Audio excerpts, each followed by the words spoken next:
लगे। एक भजनलाल सरकार की इस बात के लिए पूरे देश में चर्चा है कि यहाँ पिछले 2 साल में अपराध पे अच्छा नियंत्रण हुआ और अपराधों में कमी आई है और साइजेबल कमी आई है। जो सामान्य अपराध हैं उनमें कहते हैं 12-13% कमी आई है, महिला के विरुद्ध अपराधों में भी 20% के आसपास कमी आई है और सारे लूट के वारदात में 40% तक की कमी आई है। तो ये जो कमी आई है ये क्या सरकार के इकबाल के कारण कमी आई है या राजस्थान पुलिस की कोई विशेष रणनीति थी इस बारे में या कोई स्पेशल एक्शन प्लान था उससे कमी आई है? अपराध में कमी के पीछे बहुत सारी चीज़ें इसमें ध्यान कंट्रीब्यूट करती हैं और सबसे इम्पॉर्टेंट ऑफ कोर्स पुलिस का इकबाल और पुलिस की कार्रवाई होती है।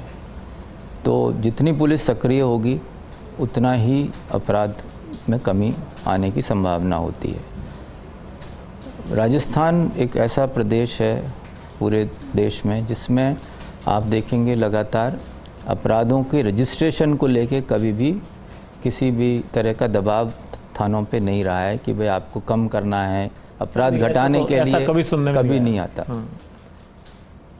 यहाँ तक कि कुछ श्रेणी में हमारे यहाँ अपराध में काफ़ी केसेस जो दर्ज होते हैं वो झूठे भी पाए जाते हैं। उसके बावजूद भी थाना स्तर पे लोग रिपोर्ट दर्ज करने में आमतौर पे कोई मना नहीं करता है। तो वो एक स्थिति है कि रजिस्ट्रेशन हमारे यहाँ है।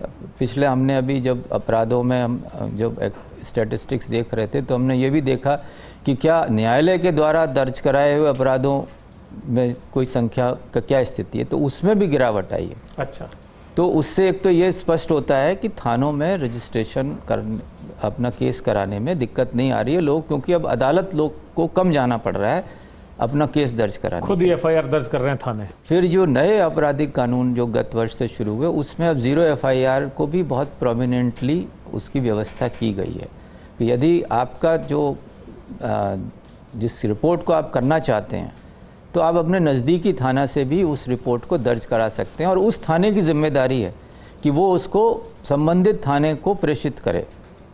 यहाँ तक कि अब उसमें भारत सरकार ये कर रही है कि अगर वो किसी दूसरे प्रदेश से भी रिलेटेड है तो उसकी ट्रांसलेट करके भी उसको भेजने की व्यवस्था की जा रही है।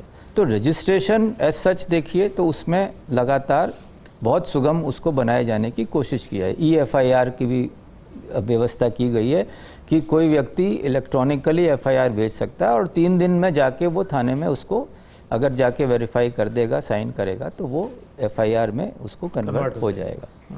तो अब अपराध कम होने की जो बात आती है तो उसमें तो ये मैं बताना चाह रहा था कि एक तो रजिस्ट्रेशन में कोई इसके मतलब साथ फेक कोई नहीं है। हाँ, आप ये कहना चाहते हैं फेक नहीं है, तो एफआईआर दर्ज करने में कोई रोक नहीं रहा तो है। वो तो एक तो वो चीज़ नहीं हुई है। दूसरा जो है पुलिस ने लगातार जो अनुसंधान का जो तरीका है, अपराधियों के खिलाफ समय पे कार्रवाई करना, उनको अधिक से अधिक सज़ा दिलाने की कोशिश करना, तो वो सब और लगातार इसमें जैसे आपने देखा होगा गत समय में एंटी गैंगस्टर टास्क फोर्स बनाई गई राजस्थान में, एंटी नारकोटिक्स टास्क फोर्स बनाई गई।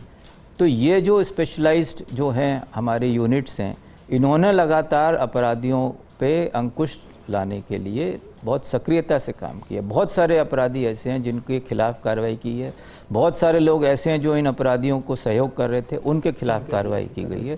तो उसी का ये नतीजा है कि समय आप देख रहे हैं कि समय दर समय अपराधों में एक गिरावट महसूस हो रही है।